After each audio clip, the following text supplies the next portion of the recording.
যুক্তরাষ্ট্র ও ইসরায়েলের যৌথ সামরিক অভিযানে ইরানের সর্বোচ্চ নেতা আয়াতুল্লাহ আলী খামেনি নিহত হয়েছেন বলে আন্তর্জাতিক গণমাধ্যমের একাধিক প্রতিবেদনে দাবি করা হয়েছে।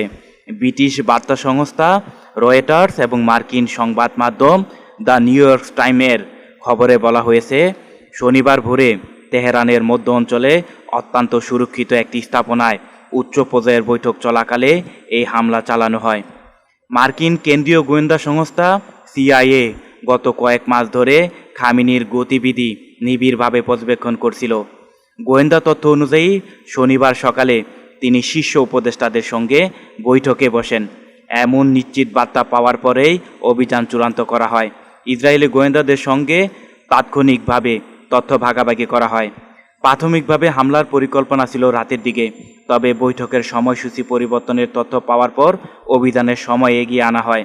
মার্কিন সূত্র বলছে, খামেনির আত্মগোপনে যেতে পারেন এমন আশঙ্কা থেকেই তাকে লক্ষ্য করে দ্রুত সিদ্ধান্ত নেওয়া হয়। ইসরায়েল সময় ভোর 6টার দিকে অভিযান শুরু হয়। যুক্তরাষ্ট্র এবং ইসরায়েলের কয়েক ডজন যুদ্ধ বিমান তেহরানের আকাশ সীমায় পৌঁছে সকাল 9টা 40 মিনিটেই লক্ষ্যবস্তুতে আঘাত হানে।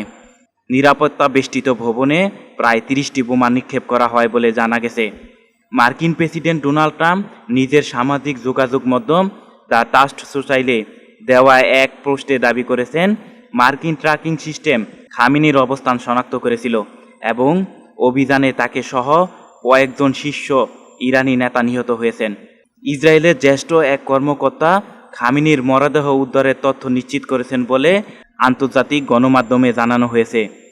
ইসরায়েলের দাবি, এই হামলায় ইরানের প্রতিরক্ষা পরিষদের সেক্রেটারি আলী শামখানি এবং ইসলামী রেভলিউশনারি গার্ড আইআরজিসির কমান্ডার মোহাম্মদ পাকপুর সহ কয়েকজন গুরুত্বপূর্ণ সামরিক ও রাজনৈতিক ব্যক্তিত্ব নিহত হয়েছেন। এই ঘটনার পর মধ্যপ্রাচ্য জুড়ে নিরাপত্তা সতর্কতা জোরদার করা হয়েছে।